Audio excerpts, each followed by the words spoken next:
دعا مسلمان میں عقیدہ توحید پختہ کرتی ہے، اور دعا اس دولت کا نام ہے جو صرف مومن کے پاس ہے، کافر کے پاس نہیں۔ نبی پاک علیہ السلام نے فرمایا الدعاء صلاح المومن، دعا مومن کا ہتھیار ہے، کافر کے پاس یہ ہتھیار نہیں ہے۔ مومن جب اپنے مالک کے حضور دعا مانگتا ہے نا، دنیا میں آپ کسی سے زیادہ مانگیں تو وہ ناراض ہو جاتا ہے، وہ کہتا ہے بھائی تو نے تو کام بنا لیا ہے، کل بھی دیا تھا، پرسوں بھی دیا تھا، روز روز تجھے کون دے؟ میرے نبی پاک علیہ السلام نے فرمایا جو اپنے رب سے زیادہ مانگتا ہے رب اس سے زیادہ راضی ہوتا ہے، زیادہ راضی ہوتا ہے۔ اب دعا مخصوص اوقات نہیں دعا کے، فرمایا اذا دعان، جب بھی دعا مانگو گے تمہارا رب تمہاری دعا کو، جب بھی دعا تو دعا کرتے رہنا چاہیے، ہر وقت دعا میں بندہ شامل رہے، اللہ کے ذکر میں شامل۔ یہ جو قرآن مجید نے کہا نا یا ایھا الذین آمنوا اذکروا اللہ ذکرا کثیرا، اے ایمان والو اپنے رب کا ذکر کثرت سے کرو، وسبحوہ بکرۃ واصیلا، اور صبح و شام اسی کی پاکی بیان کرو۔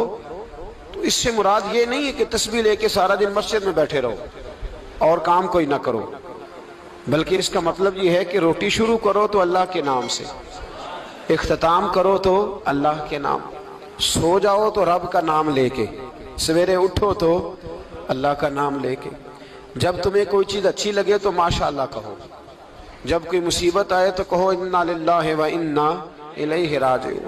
تو سارا دن اللہ کا ذکر جاری رہے گا۔ نبی پاک صلی اللہ علیہ وسلم نے مسلمان کو ایک دوسرے سے ملنے کا طریقہ بتایا۔ مصیبت آئے تو کیا کہنا ہے؟ صرف فوتگی پہ نہیں کہنا، اس کی وضاحت کر دو۔ کوئی بھی الذین اذا اصابتہم مصیبہ، جب بھی کوئی مصیبت آئے، اللہ کے بندے کہتے ہیں ہم اللہ کی طرف سے آئے ہیں اور اللہ کی طرف ہی ہم نے لوٹ جانا۔ تو میرے عزیز ہر وقت اللہ کا ذکر جاری رہے گا، ہر وقت زبان پہ رب کریم کا۔ دیکھیں نا نبی پاک علیہ السلام نے ہمیں ملاقات کا طریقہ بتایا۔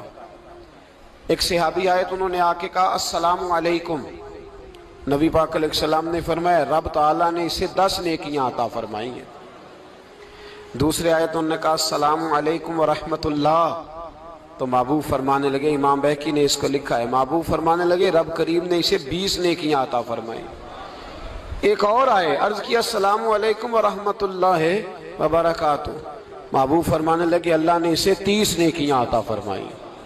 اچھا اس کا مطلب کیا ہے؟ السلام علیکم، تم پر سلامتی ہو، سادہ ترجمہ یہ ہے کہ تم سلامت رہو، تم سلامت رہو، ورحمۃ اللہ وبرکاتہ، تم پر اللہ کی رحمت بھی ہو اور اس کی برکتیں بھی ہو۔ وہ کیا کہتا ہے؟ وہ کہتا ہے وعلیکم السلام، تم پر بھی سلامتی ہو، ورحمۃ اللہ وبرکاتہ، اللہ کی رحمت ہو اور اس کی۔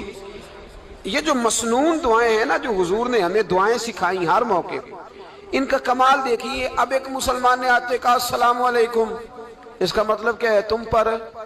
اب وہ جھگڑا کرے گا اسے مارے گا، اس کا مال چھینے گا؟ اس نے تو آتے ہی کہا ہے تم پر سلامتی ہو۔ تو جو سلامتی کی دعا دینے والے ہیں وہ جیب تھوڑی کاٹیں گے، وہ غبن تھوڑی کریں گے، ڈاکہ تھوڑا ڈالیں گے۔ اسلام نے لفظ ہی وہ سکھایا ہے کہ فرمایا جب تم نے ملنا ہے تو تم نے دعائیں کرنی ہے ایک دوسرے کے لیے۔ اب ہمارے ہاں نئے نئے لفظ آ گئے، ٹیلی فون اٹھایا تو کہا ہیلو، اس کا کیا ترجمہ ہے؟ کون ہے، اس کا کیا ترجمہ ہے؟ جی جناب، اس کا کیا مطلب؟